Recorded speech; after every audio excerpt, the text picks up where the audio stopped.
भारत आणि पाकिस्तान या दोन देशांमधल्या युद्धाच्या झळा ज्या आहेत त्या पंजाब राज्यातल्या सीमावर्ती गावातील नागरिकांना ज्या आहेत ते सहन करावे लागतात। त्याचं कारण आहे पंजाब राज्यातली जवळपास 5 जिल्ह्यांची 500 किलोमीटरची बॉर्डर जी आहे ती पाकिस्तानच्या सीमेला लागून आहे आणि ज्यावेळेस युद्धासारखी परिस्थिती निर्माण होते किंवा दोन देशांमध्ये तणाव निर्माण होतो त्यावेळेस सॉफ्ट टार्गेट असतात ते म्हणजे सीमावर्ती भागातली जी गावं आहेत। पाकिस्तानपासून अटारी बॉर्डर जे आहे ते अगदी 500 मीटरच्या परिसरामध्ये वसलेलं आपलं भारतीयांचं शेवटचं गाव आहे आणि या गावातल्या नागरिकांना याच युद्धाचा फटका जो आहे तो सहन करावा लागला।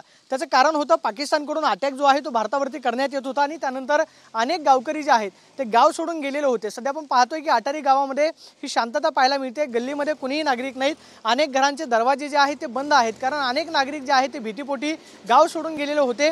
जे शेतकरी शेतीच्या कामाच्या निमित्ताने शेतामध्ये काम करतात तेवढेच शेतकरी आपल्याला गावामध्ये पाहायला मिळतात की ज्या शेतकऱ्यांची शेती जी आहे शेतीची कामं सुरू आहेत असे शेतकरी जे आहेत ते गावामध्ये पाहायला मिळतात। मात्र दुसऱ्या बाजूला जर नजर टाकली तर अनेक घरांचे दरवाजे जे आहेत ते बंद आहेत। आपण पाहतोय की या घराचा दरवाजा जो आहे तो बंद आहे, घरातले नागरिक जे आहेत ते घरामध्ये असतात। मात्र दुसऱ्या बाजूला आपण पाहतोय की संपूर्ण गावामध्ये शांतता जी आहे ते आपल्याला पाहायला मिळते।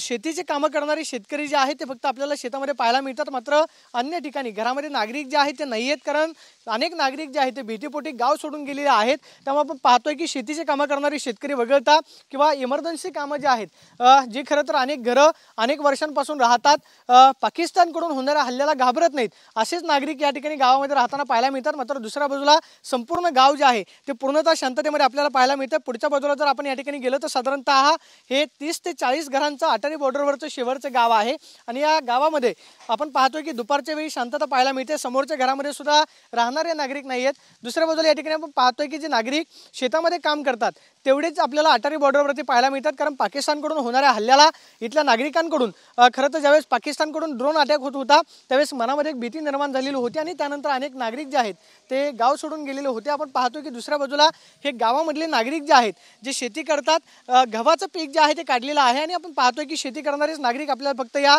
गावामध्ये पाहायला मिळतात। मात्र भारत आणि पाकिस्तान या दोन देशांमध्ये निर्माण झालेली परिस्थिती ही किती सीमावर्ती भागातल्या नागरिकांमध्ये भीषण होती ह्याचंही दाखवणारं वास्तव आहे की अनेक गावं जे आहेत ती खाली झालेली आहेत, गावांमधले नागरिक भीतीपोटी निघून गेलेले आहेत। हे सगळी परिस्थिती आपल्याला पाकिस्तानपासून 500 मीटरच्या परिसरामध्ये असणारं आपलं भारतीयांचं शेवटचं गाव आहे अटारी। या गावामध्ये ही सगळी परिस्थिती पाहायला मिळते की भीतीपोटी अनेक नागरिकांनी आपलं घर जे आहे खाली केलंय। Camera person Rakesh Kumar Soni, Pradeep Kapse, TV9 Marathi, Attari border, Punjab.